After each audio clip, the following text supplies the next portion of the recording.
찬송가 390장입니다.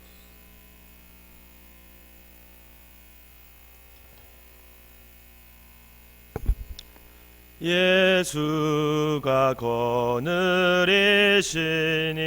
즐겁고 평안하구나.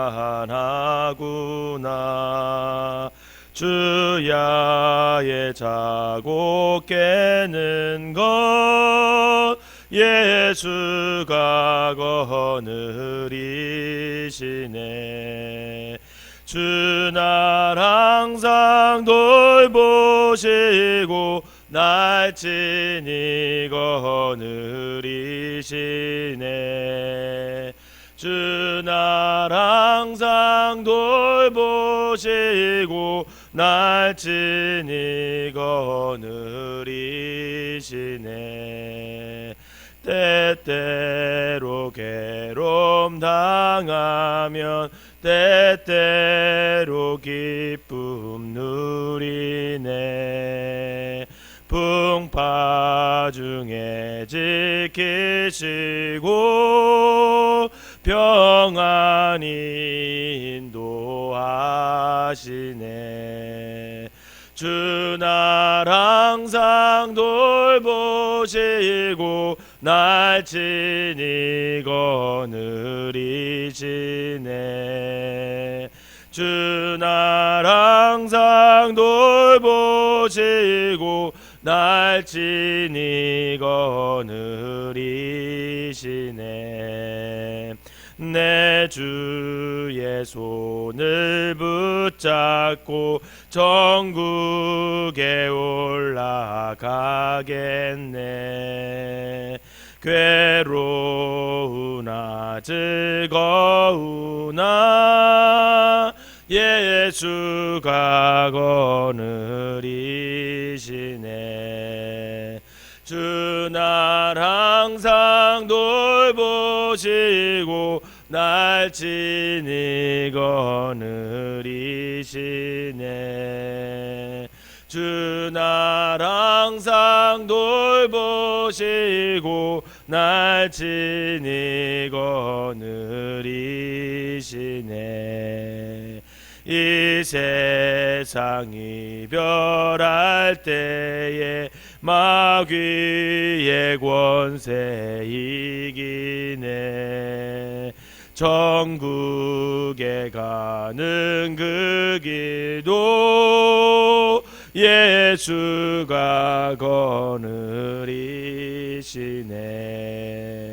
주 날 항상 돌보시고 날 친히 거느리시네.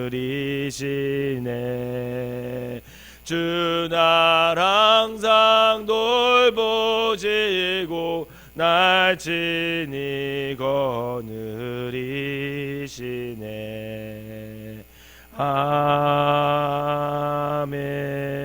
아멘. 사도신경으로 신앙 고백 드리도록 하겠습니다. 전능하사 천지를 만드신 하나님 아버지를 내가 믿사오며 그 외아들 우리 주 예수 그리스도를 믿사오니 이는 성령으로 잉태하사 동정녀 마리아에게 나시고 본디오 빌라도에게 고난을 받으사 십자가에 못 박혀 죽으시고 장사한 지 사흘 만에 죽은 자 가운데서 다시 살아나시며 하늘에 오르사 전능하신 하나님 우편에 앉아 계시다가 저리로서 산 자와 죽은 자를 심판하러 오시리라. 성령을 믿사오며 거룩한 공예와 성도가 서로 통하는 것과 죄를 사하여 주시는 것과 몸이 다시 사는 것과 영원히 사는 것을 믿사옵나이다. 아멘. 오늘 함께 보실 말씀은 욥기 22장 말씀입니다.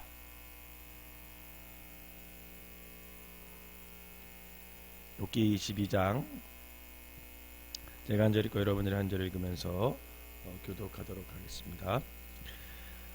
대만 사람 엘리바스가 대답하여 이르되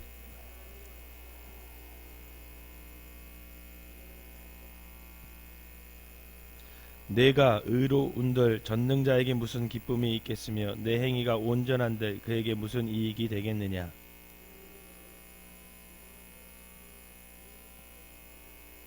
내 악이 크지 아니하냐 내 죄악이 끝이 없느니라. 목마른 자에게 물을 마시게 하지 아니하며 줄인 자에게 음식을 주지 아니하였구나.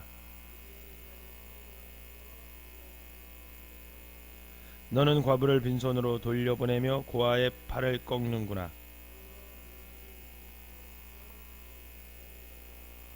어둠이 너를 하여금 보지 못하게 하고 홍수가 너를 덮느니라.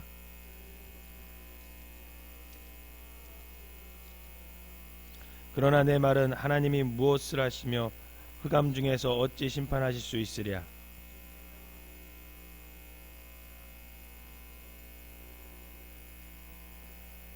네가 악인이 밟던 옛적 길을 지키려느냐.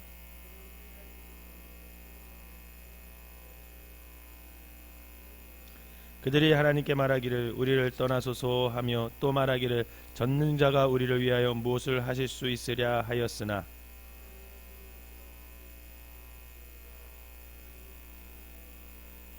의인은 보고 기뻐하고 죄 없는 자는 그들을 비웃기를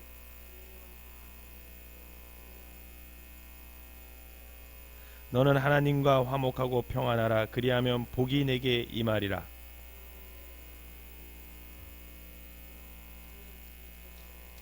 네가 만일 전능자에게로 돌아가면 내가 지음을 받을 것이며 또 내 장막에서 불의를 멀리하리라. 그리하면 전능자가 내 보화가 되시며 내게 고귀한 은이 되시리니 너는 그에게 기도하겠고 그는 들으실 것이며 너의 소원을 내게 갚으리라. 사람들이 너를 낮추거든 너는 교만하겠노라 말하고 말하라. 하나님은 겸손한 자를 구원하시리라. 죄 없는 자가 아니더라도 건지시리니 내 손이 깨끗함으로 말미암아 건지심을 받으리라. 아멘. 이 새벽에도 주님의 전을 찾은 여러분들에게 하나님의 은혜가 함께 하시기를 주님의 이름으로 축원합니다. 2016년이 밝았습니다. 2016년에는 더욱더 하나님의 사랑 가운데 기도하면서 여러분들이 말씀 안에서 늘 믿음의 성장을 이루시기를 주님의 이름으로 다시 한번 부탁을 드립니다. 사람은 누구나 자기만의 어떤 기준이 있어요. 기준. 자기의 관점이 있죠. 그런데 사람들은 그것을 자기 어떤 기준, 자기가 확신하고 있던 어떤 옳고 그름에 대한 기준, 관점, 그것을 정의라는 말로 포장할 때가 있어요. 그 정의에 따라서 그래서 다른 사람들을 정죄하기도 하면서 또 자신을 그 안에 가두기도 합니다. 그래서 누가 그것에 대해서 틀렸다고 얘기하면 어떻게 돼요? 서운하게 생각하고 심지어는 나에게 그렇게 틀렸다고 말하는 사람을 공격하기도 합니다. 그런데 여러분, 정의가 뭐예요? 정의. 제가 이걸 한문으로 풀이해 보니까 정할 정자에 오를 의자를 쓰거든요. 이것을 사전을 찾아봤어요. 그랬더니 이렇게 져 있어요. 이는 어떤 말이나 사물의 뜻을 명백히 밝혀 규정하는 의미다. 이렇게 돼 있어요. 그런데 이 정의의 주체가 사람일 때 항상 문제가 생겨요. 왜냐하면 무엇인가를 판명하려는 어떤 개념의 기준을 누구로 삼는 거예요? 자기로 삼기 때문에. 자기의 시선, 자기의 관점, 자기의 가치관, 자기가 자라온 문화적인 배경, 이걸 가지고 모든 것을 판단하려고 하기 때문에 거기서부터 문제가 생깁니다. 그런데 자신의 기준으로 하여 모든 대상을 판단하고 판정하며 그렇게 내리는 것은, 성경은 그것을 인간의 죄된 습성이다 이렇게 얘기해요. 그래서 자신을 기준으로 삼는 정의는 자신을 의로운 자리에 앉히고 또 다른 사람을 판단하게 된다라는 거죠. 그래서 로마서 2장 1절에 보면 그 판단하는 사람에게 성경은 이렇게 말합니다. 뭐라고 얘기하냐면, 그러므로 남을 판단하는 사람아, 누구를 막론하고 네가 핑계하지 못할 것은 남을 판단하는 것으로 네가 너를 정죄함이니 판단하는 네가 같은 일을 행함이니라. 이렇게 얘기해요. 그러니까 내가 누군가 나의 기준으로 다른 사람을 판단하면 하나님도 너를 판단하겠다. 네가 하는 것처럼 똑같이. 대부분의 사람은 자기 자신에 대해서는 매우 관대합니다. 굉장히 관대해요. 다 이유가 있어요. 내가 교통법규를 안 지키는 이유도 있고, 내가 이렇게 행하는 이유가 다 있어요. 그런데 타인의 잘못에 대해서는 사실 굉장히 인색할 경우가 있어요. 어쩌면 관대함을 바라기보다는 잔인할 정도로 다른 사람을 악하게 대할 때도 있다라는 게 우리의 모습이라는 거죠. 지금 욥은 죽기 직전의 고난 가운데 있습니다. 얼마나 고난이 심했으면 그는 자신이 차라리 낫지 않았다면 좋았을 것이다, 이렇게 얘기를 해요. 그만큼 심한 고통 가운데 지금 있습니다. 자신의 생일을 비통해하고 너무나도 괴로운 마음을 지륵 같은 어둠에 힘없이 주저앉아 그냥 자신의 신세를 지금 한탄하고 하소연하고 있어요. 그런데 이 친구들에게 욥의 이러한 괴로움과 하소연은 그를 정죄하고 판단하기에 매우 적합한 기회가 되고 있습니다. 욥기서는 4장에서 27장까지 욥과 그의 친구들 사이에서 3번에 걸친 대화를 이렇게 기록해 놨어요. 그 친구 3명이 나오는데 그 친구가 3번씩 질문을 하고 그거에 대한 답을 계속해서 끊임없이 하는 게 욥기 4장에서 27장까지의 구조가 되어 있어요. 오늘 22장에서 27장까지 마지막 대화의 이제 주기거든요. 이제 지금까지 3명의 친구가 2번의 질문을 통하고 그거에 대한 답을 했고, 이제 3번째 22장부터는 3번째 질문이 시작하고 그거에 대한 답을 27장까지 계속 하고 있는 게 이제 욥기의 구조입니다. 오늘 본문 22장은 욥의 세 친구 중 대표라고 할 수 있는 엘리바스의 마지막 그 발언이 오늘 본문의 말씀이에요. 엘리바스의 첫 번째 발언은 뭐였냐면 욥을 점잖은 어조로 타일렀어요. 처음에는. 그래서 너가 죄가를 졌으니까 회개해라. 그러면 하나님께서 너를 회복시켜 주실 거야. 이렇게 얘기를 합니다. 욥이 이를 받아들이지 않자 이제 15장에 보면 또 두 번째 이 엘리바스가 또 이야기를 했는데 그때는 좀 더 매우 강한 어조로 욥에게 얘기를 합니다. 15장 34절에서 35절 보면 이렇게 얘기해요. 경건하지 못한 무리는 자식을 낳지 못할 것이며 뇌물을 받은 자의 장막은 불탈 것이라. 그들은 재난을 잉태하고 재앙을 낳으며 그들의 뱃속에서 속임을 준비하느니라. 이렇게 얘기를 해요. 왜 이 얘기를 합니까? 너가 그러지 않느냐. 그러니까 네가 이번 꼴을 당하고 있지 않느냐 욥아. 그러니까 너 하나님 앞에 회개해. 이 논조로 계속 나가는 거예요. 오늘 엘리바스의 첫 번째 두 번째 발언에 의해서 오늘은 세 번째 발언 역시 이 하나님의 심판은 바로 욥의 죄악, 너의 죄악으로부터 빚어진 결과이기 때문에 너가 회개해라. 그러면 하나님께서 너를 회복시켜 주실 거야. 이 발언을 계속하고 있습니다. 그러면 오늘 4절과 5절을 한번 보세요. 오늘 보면 4절과 5절 시작. 하나님이 너를 책망하시며 너를 신문하심이 너의 경건함 때문이냐? 아니라는 거죠. 너가 지금 경건하지 않다라는 거예요. 5절 시작. 내 악이 크지 아니냐? 내 죄악이 끝이 없느니라. 이렇게 말해요. 결국 지금 욥이 당한 고난이 뭐 때문에 그래요? 욥의 죄악이 어떤 거다는 거예요? 크고 너의 죄악이 끝이 없기 때문에 지금 너가 이런 꼴을 당하고 있는 거야. 이렇게 얘기를 하는 거예요. 여러분, 세상의 정의는 죄를 많이 지은 사람일수록 그에 따른 죄의 형벌도 어떻게 되는 거예요? 커지게 되는 거예요. 보통 모든 사람들의 관점은 그래요. 그래서 모든 부모님들이 그런 생각하잖아요. 자녀가 잘 안 되거나 자녀가 다치면 무슨 생각을 해요? 내가 죄 때문에. 근데 사실 그래요? 사실 그건 성경적으로 맞지 않아요. 근데 부모님들은 미안하니까 모르는 생각을 해요. 자식이 잘 안 되고 그러면 다 내 잘못이. 내가 뭔가 죄를 졌기 때문에. 그렇다고 생각을 하시잖아요. 여러분, 세상 속에서 죄를 많이 지은 사람일수록 그에 따른 죄의 형벌도 클 수밖에 없어요. 더욱이 엘리바스는요, 자신의 지금 의로움에 하나님의 의를 자꾸만 대입시켜요. 그렇게 정죄하면서, 욥을 정죄하면서 누구는 자꾸만 올라가는 거예요? 자기 자신은 의롭다고 자꾸만 올라가는 거예요. 그렇게 되면 욥의 고난이 크면 클수록 그가 하나님 앞에 저지른 악은 매우 크다는 공식이 성립될 수밖에 없는 거죠. 그런데 엘리바스는 여기서 멈추지 않습니다. 자신의 의로 타인의 불행과 고난을 큰 죄악의 결과로 단정지으면서 욥이 짓지도 않은 악행까지 덧붙여서 자꾸만 말을 해요. 여러분, 오늘 본문을 잘 가만히 읽어보면 욥이 지은 죄가 그런 죄가 아니에요. 여러분 6절에서 9절을 다시 한번 읽어볼까요? 우리 6절에서 9절 한번 읽어봅시다. 시작. 까닭 없이 형제를 볼모로 잡으며 헐벗은 자의 의복을 벗기며. 여러분 욥이 이런 죄를 졌어요? 안 졌어요. 여태까지 우리가 성경을 쭉 읽어봤지만 욥은 이런 죄를 진 적이 없어요. 7절 시작. 목마른 자에게 물을 마시게 하지 아니하며 줄인 자에게 음식을 주지 아니하였구나. 여러분 욥이 이런 죄를 졌어요? 안 졌어요. 이런 죄 졌다는 말 지금 22장까지 우리가 읽으면서 한 번도 안 나와요. 8절 시작. 권세 있는 자는 토지를 얻고 존귀한 자는 거기에서 사는구나. 너는 과부를 빈손으로 돌려보내며 고아의 팔을 꺾는구나. 지금 엘리바스는요 이제 세 번째까지 막 욥을 비판하다 보니까 없는 죄까지도 욥에게 어떻게 하는 거예요? 덮어씌우는 거예요. 결국 엘리바스는요 무고한 자를 크나큰 악행자로 자꾸만 만들어가요. 지금까지 우리가 욥기를 읽으면서 알고 있듯이 엘리바스의 이 말처럼 욥은 이유 없이 형제를 불모로 잡고 헐벗은 자의 옷을 벗기지 않았어요. 여러분 목마른 자 줄인 자에게 인색하게 대하지도 않았습니다.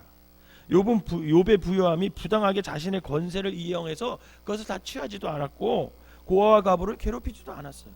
그런데 지금 엘리바스는 어떻게 얘기합니까? 욥이 그랬다라는 거예요. 그럼에도 엘리바스가 이처럼 욥을 악행자로 바라보면서 그거 나아가서 그를 저주하게 했어요. 10절과 11절 한번 읽어봅시다. 10절과 11절 시작. 그러므로 올무들이 너를 둘러있고 두려움이 감자가 너를 엄습하며 어둠이 너로 하여금 보지 못하게 하고 홍수가 너를 덮느니라. 이처럼 엘리바스의 자기 의에서 시작된 정의는요 왜곡된 어떤 시선으로 욥을 자꾸만 바라보며 없는 죄까지도 짓지 않는 죄까지도 자꾸만 꺼내는 거예요. 왜냐하면 자신이 만든 공식을 성립시키기 위해서는 욥의 고난만큼 그의 죄악도 어떻게 돼요? 커져야 되기 때문에 비례해야 되기 때문에 그러니까 없는 죄도 자꾸만 엘리바스가 만들어내는 거예요. 이처럼 그가 가진 정의는 타인을 정죄하는 기준이 될 뿐만 아니라 하나님에 대한 잘못된 신론을 갖게 돼요. 하나님은 이런 분이야 라는 그것을 잘못된 그런 가치관을 갖게 돼요. 여러분 결국 엘리바스는 하나님을 어떻게만 봐요? 인과응보의 하나님. 즉 하나님은 죄를 지으면 무조건 벌을 내리시는 분, 이렇게만 하나님을 알아요. 여러분 만약에 하나님이 그런 분이라면 오늘 이 새벽에 2016년 새해를 맞이할 사람이 누가 있겠냐는. 여러분 하나님이 사람이 죄를 지을 때마다 파리채로 파리 잡듯이 때려서 잡는다면 이 세상에 살아남을 사람이 과연 몇 명이나 되겠어요? 여기 앉아있을 사람이 2016년을 우리가 어떻게 맞이합니까? 2015년에 사실 우리가 지은 죄들이 사실 얼마나 많아요. 그럼에도 불구하고 하나님은 우리를 용서해 주시고 오늘 이 자리에 초대해 주시고 하나님이 우리를 의롭다 여겨 주시잖아요. 그러면서 예배를 받아 주시잖아요. 그게 하나님의 사랑이고 그게 하나님의 은혜예요. 하나님은 분명 우리가 엘리바스처럼 생각하는 하나님이 아니에요. 우리를 그렇게 대하지 않았어요. 하나님은 우리가 엘리바스가 생각할처럼 정의의 하나님만이 아니에요. 멀리 있는 하나님이 아니에요. 늘 우리와 동행하시고 우리를 긍휼히 여겨주시고 우리를 자비로 대해주시면서 때로는 우리가 넘어지면 이렇게 세우시고 죄를 지면 너 죄 짓지 마 다 일러주시기도 하고 그러면서 다독거려 주시는 분. 그리고 우리의 기쁨이 그분의 기쁨이 되고 우리의 슬픔과 고통이 그분의 고통과 슬픔이 되는 하나님, 그분의 또 다른 하나님이 우리가 계시잖아요. 그런데 지금 엘리바스는 하나님은 오직 인과응보의 하나님으로만 생각하는 거예요. 사랑하는 성도 여러분, 오늘 본문에 나타난 엘리바의 모습 속에서 어쩌면 우리의 모습은 어떤지 한번 살펴볼 필요가 있어요. 엘리바스는 겉으로 보이는 외모나 타이틀, 상황과 사회적 신분을 통하여 자신을 철저히 닫아놓고 그 안에서 자신의 어떤 정의로 다른 사람을 바라보면서 정죄하고 심판할 뿐만 아니라 그들을 저주하게끔 만들어요. 자신의 친구이든 괴로워하는 자이든 오직 자신의 정의와 칼을 사정없이 내리칠 뿐입니다. 이처럼 자신의 정의 앞에 자신의 철저히 가둘 뿐만 아니라 그 기준에서 타인을 판단하고 정죄하는 그런 삶을 살아가는 사람이 엘리바스. 그러나 오늘 우리의 모습은 과연 그런 모습이 없는지 한번 살펴볼 필요가 있는 거죠. 혹시 겉으로 보이는 외모와 타이틀, 그 사람의 상황과 사회적 신분으로, 왜곡된 신분으로 내가 다른 사람을 판단하거나 정죄하지는 않았는지, 위로할 일을 가슴 아프게 하고 힘들고 지쳐있는 일에게 짐을 더해서 그들을 더 힘들게 하지는 않았는지. 여러분, 그러나 주님은요, 우리를 그렇게 대해주지 않으셨잖아요. 주님은 늘 외롭고 고통하는 자에게 어떻게 했습니까? 사랑으로 다가가시. 그러면서 그를 위로하시고 그를 다독여 주시고 그의 손을 잡아주시고 그를 이렇게 세우시고 용기를 내게끔 다시금 길을 가게끔 힘주셨던 분이 우리 예수 그리스도이십니다. 아마 주님이 지금 욥에게 있었다면, 욥 옆에 있었다면 아마 우리가 너무나도 잘 알고 있는 말씀, 수고하고 무거운 짐진 자들아 다 내게로 오라, 내가 너희를 쉬게 할 거야. 욥, 너 수고하냐? 너 무거운 짐 졌냐? 그럼 내 손을 잡아, 내가 너를 쉬게 해줄게. 아마 욥은 그렇게 위로했을 거예요. 저는 2016년에 시작하면서 바로 우리의 마음이 주님의 마음을 좀 닮아갔으면 좋겠다라는 생각을 이 설교를 준비하면서 했습니다. 사랑하는 성도 여러분, 오늘 우리에게 욥과 같이 분명히 다가오는 이가 있을 거예요. 2016년을 또 살다 보면 분명히 우리가 위로할 사람이 생길 수 있습니다. 인생의 실패로 괴로워하며 슬피우는 이들이 있다면 이제는 우리가 주님의 마음으로, 그 사랑의 마음으로 그들을 위로하는 삶을 살아가시기를 주님의 이름으로 부탁을 드립니다. 그 사람의 과거를 그냥 생각하는 게 아니에요. 너가 과거에 이렇게 했으니까 지금 이런 결과를 낳는 거야. 그거는 생각하지 말고 주님의 극률한 마음으로 그냥 그 순간 따뜻하게 대해줄 수 있는 넉넉한 사랑을 저와 여러분들이 좀 가지시기를 바랍니다. 바라기는 2016년에는 우리 모두가 이 주님의 마음을 닮아서 슬퍼하는 자를 위로하고 고난당한 자를 긍휼히 여겨서 그 자비의 마음으로 위로하는 참된 위로자의 삶을 살아가는 저와 여러분 되시기를 주님의 이름으로 축원합니다. 기도하겠습니다. 사랑과 은혜가 충만하신 하나님 아버지, 욥의 친구 엘리바스는 자신에게서 만들어낸 정의를 기준으로 고난받는 욥의 마음을 날카로운 칼로 내리치는 아버지, 그런 아버지 하나님 삶을 살고 있습니다. 우리 역시 이처럼 자신의 정의의 칼로 누군가를 잔인하게 내리치지는 않았는지 이 새벽에 생각하게 하여 주시옵소서. 겉으로 보이는 외모와 타이틀, 그 사람의 상황과 사회적 신분으로 왜곡된 시선으로 남을 정죄하거나 판단하지 않게 우리를 인도하여 주시옵소서. 사랑의 주님, 누군가의 고통과 고난을 나의 정의로 판단하며 정죄하지 않기를 아버지 이 시간 간절히 소망합니다. 가슴 아파하는 이들에게 위로자가 되게 하여 주시고, 주님께서 우리에게 사랑으로 위로하였듯이 괴로워하는 이들에게 참된 복음을 전하는 귀한 삶을 2016년에는 살게 하여 주시옵소서. 오늘 이 새벽에 머리 숙여 기도하는 모든 사람들에게 사랑을 더하여 주셔서 아버지 자비의 마음을 더하여 주셔서 아버지 많은 사람들을 위로하는, 그래서 그 사람들을 일으켜 세워줄 줄 아는 아버지 넉넉한 사랑을 나누는 귀한 성도들 되게 하여 주시옵소서.